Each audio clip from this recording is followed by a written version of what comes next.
It's being called a massive wake-up call for governments, but will they listen? The world's leading scientists deliver their starkest warnings yet on global warming and the damage humans are doing to the planet. Does the political will exist to turn things around, or have we reached the point of no return? I'm Melinda Nusafora, and today's Newsmaker is the UN's landmark report on climate change.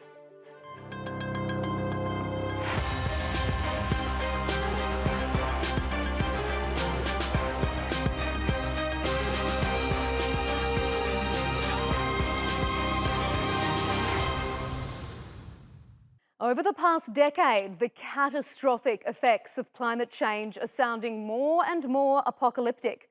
Dying oceans, icebergs the size of cities melting, the extinction of entire species. Some even cite environmental damage as the root cause of the coronavirus pandemic.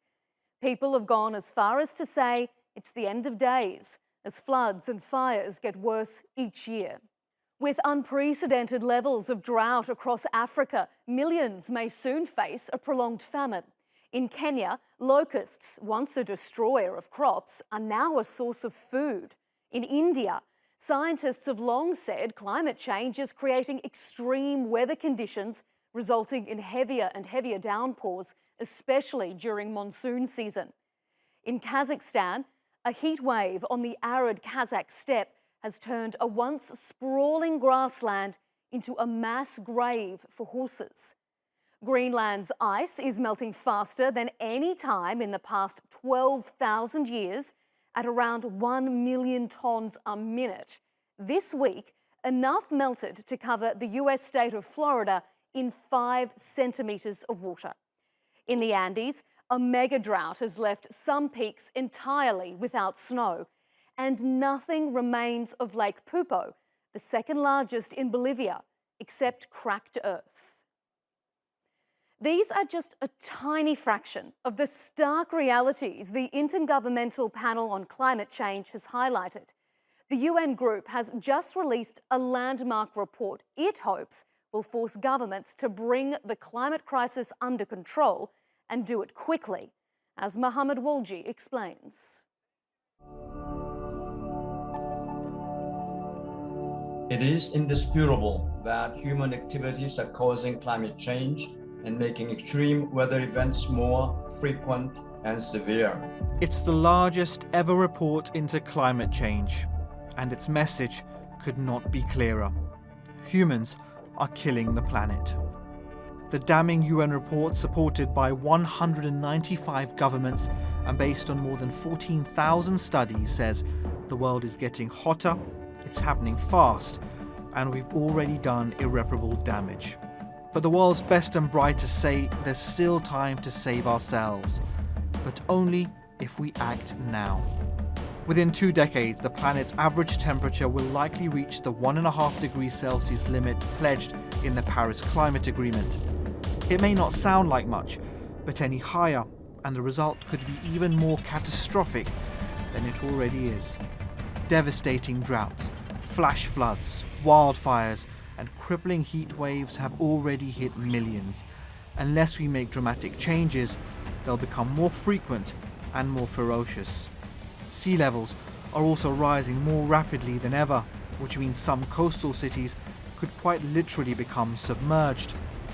UN Secretary General Antonio Guterres called the Ipcc's report a code red for humanity. But will the world's governments take notice and make the changes we so desperately need? Mohammed Walji, The Newsmakers. Well, we've been warned. Time is running out to save the planet. So will this UN report force world leaders into action?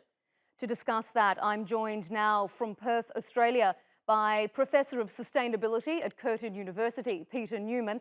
He's also one of the Ipcc leads of coordinating authors and advisors. Tom Evans is in London. He's a climate diplomacy and geopolitical researcher at the European climate change think tank E3G. He's also advised political parties on climate policy. And also in London is journalist Javier Farje. He's also a guest lecturer on climate change at several universities and has advised media organisations on their climate reporting. Gentlemen, thank you very much for your time here on Newsmakers.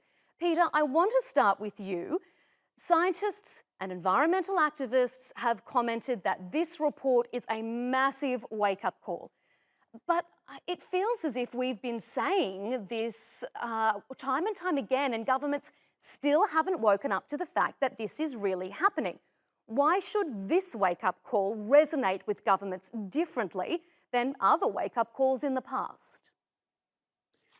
Well, I'm old enough to know that the wake-up call's been coming since the early 90s, and there's a lot of governments that have woken up. And in fact, the whole world chose the Paris Agreement to start to shift away from fossil fuels. In fact, by 2050, they've all got to be gone. So that's a pretty good start. But this is a wake-up call basically saying the evidence is so irrefutable and we have to accelerate. So unless we get going quicker, we are going to be in trouble. Javier, do you agree? Do you think, I can see you nodding your head there, do you think that governments have accepted that this is a major wake-up call now, more so than ever before? Or are they not still taking it seriously? As you mentioned before you asked Peter, we've been here before. After the 2010 Bali summit, the Bali Action Plan was created, which included reducing emissions, mitigation, adaptation, technology, and finance. Clear rules which would enable us to reduce the emissions of greenhouse gases that cause climate change. Nothing has been done. The emissions have been going up a lot. And the projects of technology and finance, which will enable us to replace fossil fuels with alternative sources of energy, has not been fulfilled as it should have been. In the year 2007, by the way, that's the year when the Ipcc published its fourth assessment report, the big report on climate change, a warning that this situation was getting worse and worse. In 1990, they published their first report, which was fairly conservative with a small c, if you like. But the evolution in the thinking of the Ipcc should have made politicians think about it. Lawmakers seem to realize that science is an element which is basic to take decisions. Now, this report all highlights the fact that in the last few years, we have been speeding up the process of emitting greenhouse gases. And the situation has got so bad that in your introduction, you show some stark examples of what the situation is at the moment. So they have to take notice. The Glasgow summit has to take concrete decisions. There's clear guidelines based on the Bali roadmap that should be implemented now. Otherwise, as Peter said, it's going to be too late. It's going to be far too late. Tom, I want to bring you in here because I want to pick up on something Javier mentioned about lawmakers. You've advised lawmakers, you've advised political parties on climate change policy. How do you think governments should be approaching laws and policies to stop global heating now that they've seen this report that perhaps they haven't been doing in the past? What needs to change in their approach? Sure. Well, I think there's kind of a number of key elements in that response.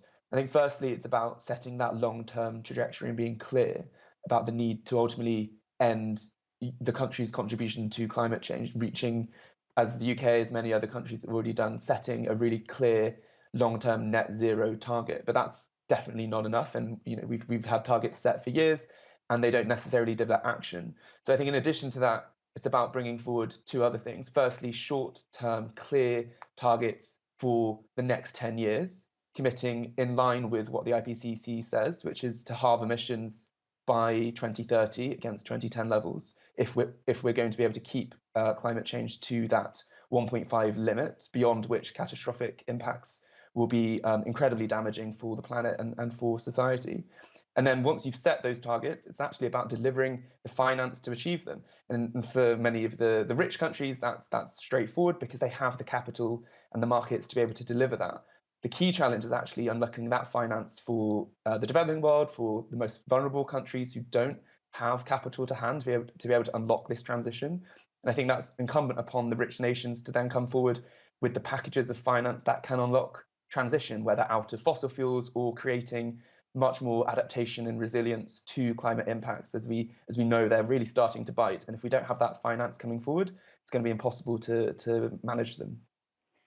Peter, I want to ask you also about these short-term clear targets that Tom has just mentioned. When we have a situation which seems to be quite prevalent globally at the moment, that we've got governments that seem to be preoccupied just with the next electoral cycle, but these are impacts, global impacts, that we're talking decades and generations into the future. How do we get governments to stop being so short-sighted, focusing only on those short-term targets? Yeah, well, it's pretty hard to do in the middle of a pandemic to say that the biggest problem is climate change, but it is the biggest long-term problem that we have. And I would just say that it isn't the case that nothing has happened. There is a lot happening. And in the last 5 years, dramatic changes in the cost of solar and batteries. They've come down so dramatically.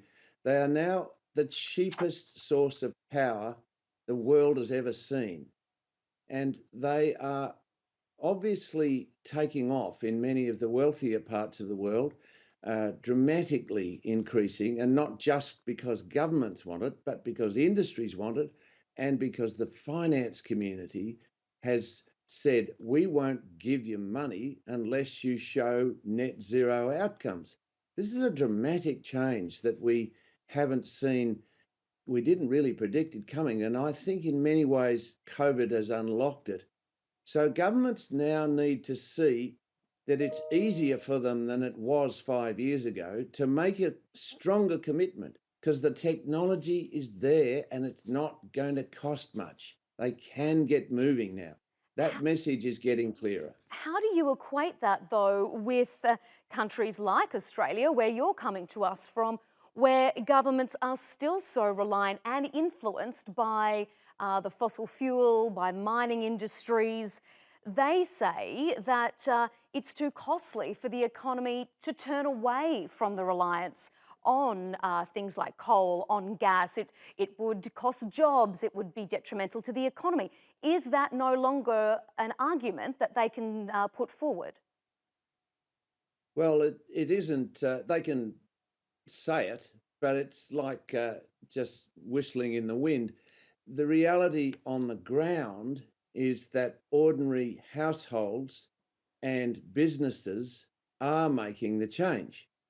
It's the same as in the US, where Trump was going to bring back coal. Well, 50 coal-fired power stations closed down in his time on watch. Governments are less powerful than you think. And the reality of the market and of ordinary people making the changes is that it is sweeping ahead into the future to show governments that unless they line up with this, they're not going to be re-elected. And that's the situation that's occurring in many places. It certainly will happen in Australia. At state level, the states are all, and the city level, these changes are happening. At the federal level, as it was in America, they weren't. They got swept away. And now we've got Biden with a very strong leadership position. But he's been advised that really this is not going to destroy the economy. It clearly won't. This will actually help them create the next economy. And that's actually happening at a lower level in most countries. Javier, Peter says there that renewables, solar-powered energy is much more affordable than it has ever been in the past. Is that the case for the developing world, Latin America, South America, for example? How hard is it for those economies to keep up with these developing technologies, or are they doing quite well? Well, some countries still rely on fossil fuels for their income for exports, like Ecuador, for example, in terms of oil, Mexico, Bolivia in terms of gas. But they've been replacing bit by bit those with alternative energy sources to be able to fight climate change. And many communities have been fighting climate change by adopting certain measures, concrete measures in relation to this. Now, we're talking about Latin America. Latin America is one of the countries suffering the most the consequences of climate change, the melting of glaciers that you mentioned before. But on the other hand, when they talk about the economy being affected by not using fossil fuels, it's the economy which is going to be affected, as Lord Stein said some years ago, if we don't change our ways. Because the economy of many countries in the developing world have been affected by climate change. The agricultural economy has been affected by the fact that the increasing temperature does not allow many farmers to grow the crops that they used to grow before because of the increase of temperature, thus creating an economic crisis in the countryside in Africa, for example, or Asia or Latin America. So this is an argument, this is a bogus argument to say that the economy is going to suffer if we don't rely on the fossil fuel sector, which is still a powerful lobby in the US anyway. But on the other hand, because we have already measures which have already been planned, like I mentioned the Bali roadmap, then we should start implementing that. Now, Latin America, the melting of glaciers has been going on for many years. In 2009, the World Bank published a report which showed how the glaciers have been melting in Latin America for many, many years, and that has affected the economies of communities who live in the highlands of the Andean region in Peru, and Peru, Bolivia, Ecuador, etc., etc. So the economy is suffering. And those communities do not rely on fossil fuels for their economy because they're agricultural communities who use organic methods to grow their crops. So in that respect, but in case of Bolivia, for example, and in Mexico, they've been implementing alternative sources of energy to be able to protect the environment, because it goes beyond the environment, it goes to economy and it goes to other aspects of society. So in that respect, yes, we still rely on fossil fuels, but we have to speed up the development of alternative sources of energy to be able to use less fossil fuels. At the moment, that's not happening yet. Tom, I want to ask you, this report comes ahead of the COP26 summit in Glasgow in November. Have governments given us any hope that they can successfully work together on this issue?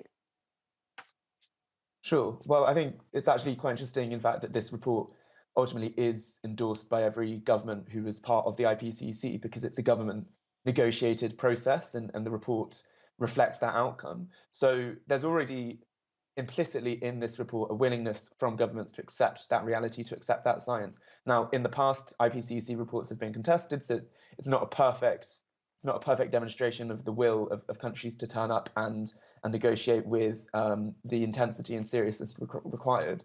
But I would point to recent meetings, for example, at the G20, when the world's 20 biggest economies met as environment ministers and agreed on the fact that 1.5 degrees of warming is much more important to limit global warming to compared to 2 degrees, which would be very, very damaging. So there are kind of initial signs through this year that countries are starting to take these talks with the severity and importance they deserve. It is going to be a really challenging set of talks in Glasgow, and right now there's still lots more work to be done. We still need many more countries to come forward with these 2030 climate targets, these nationally determined contributions, or NDCs, that they've committed to do. We still need the G7 countries to come forward with the necessary climate finance to unlock the clean energy transition in developing countries, and they pledged 100 billion a year in climate finance towards that purpose, and it hasn't been met yet. And that was supposed to have been met last year. It needs to be met this year before COP26 if we're to have any success. So there's big hurdles ahead. But I would also say there's strong political momentum building behind the need for COP26 to rise to this challenge. And certainly, the likes of Biden, Alok Sharma in the UK, the EU, all of these countries and regions are taking it very seriously, and the intensity of the diplomacy is stepping up. It's good to see. Let's see if it lasts. Peter, when we talk about climate policy, when we talk about this political will to work together, who should be taking the lead here? Is it countries with the highest overall emissions? Is it the countries with the highest emissions per capita? Or should it be the rich nations that set the bar? Well, I think leadership is always unpredictable, and the world needs leaders, and they can come from anywhere. Any small country, who would have thought that the island nations would get together and provide such leadership to the world? They have. And there are extraordinary heroic actions happening in many third world countries that can show leadership. But I think there's no doubt that the big boys, the EU, China, and America, have got to be the leaders in terms of how much they get rid of, because that's more than half the world's greenhouse gases. And they certainly have got commitments. They've got a start on. You can see that they know how to decouple their economies. That means they can still have a good growing economy and at the same time remove fossil fuels. That's been proven in those three areas of the world, which are very important. So I think we can say leadership has begun, and the next stage, the accelerating phase, where we actually mainstream solar, batteries, electric vehicles, hydrogen for industries. These things can happen almost anywhere as a leader takes hold of it, a city takes hold of it, and a village. These things can happen anywhere. We only have a little bit of time left, but I have one question that I actually want to put to all of you. So I'm going to start with you, Peter. Should these treaties, these agreements like the Paris Agreement, hopefully what we might get out of Glasgow, should they be legally binding? Should there be some kind of repercussions if countries don't stick to their targets? What do you think? Well, I'm not sure that it would make a huge difference. The last 10 years, 5 years in particular, there has been accelerating commitments. They've been kept. And although emissions are still rising a little, it's basically plateaued and are heading down next. We're going over the top. Now, if we aren't accelerating that process, perhaps we've got to look at more legal binding processes. But in the end, it's got to be an organic process where the communities, industries, business, and governments are all working together, and they're not doing it because they are legally bound to, but because they really want to, because the next economy is emerging. Tom, over to you. Just very briefly, if you can, do you believe they should be legally binding? I probably agree with Peter. I think what matters is that they're effective.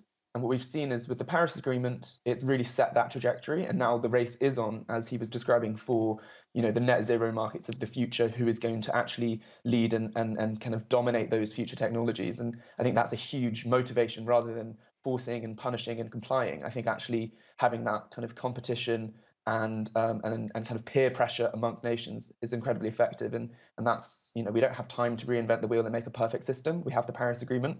Now let's push it to the max. I like that, peer pressure amongst the nations. That hopefully that we might see that working in Glasgow. Javier, what do you believe? I agree with Tom and Peter, because I mean, if you make it legally binding, who's going to enforce the legal aspects of it? Who's going to do it? Who's in charge of that? In practical terms, it doesn't work.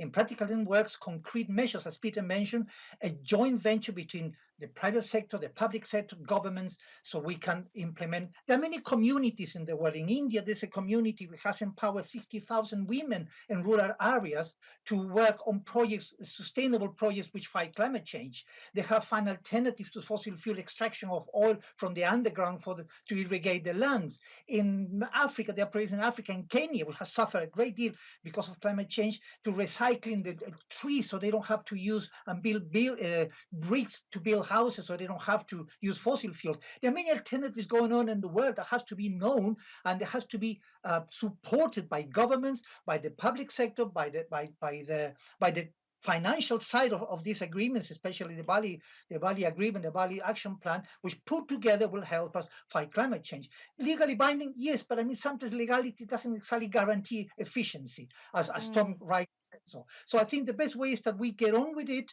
we go concrete measures, and then we have a joint venture between everybody to make sure that this doesn't happen, because we're living dangerous times and we have to stop this nonsense once and for all now. Otherwise, it's going to be too late. Well, consensus among our panel. Let's see if global leaders can follow our suit. Peter Newman, Tom Evans and Javier Farje, thank you so much for your time here on the Newsmakers. And to you, thanks for being with us. We'll leave you now with images of our planet in peril.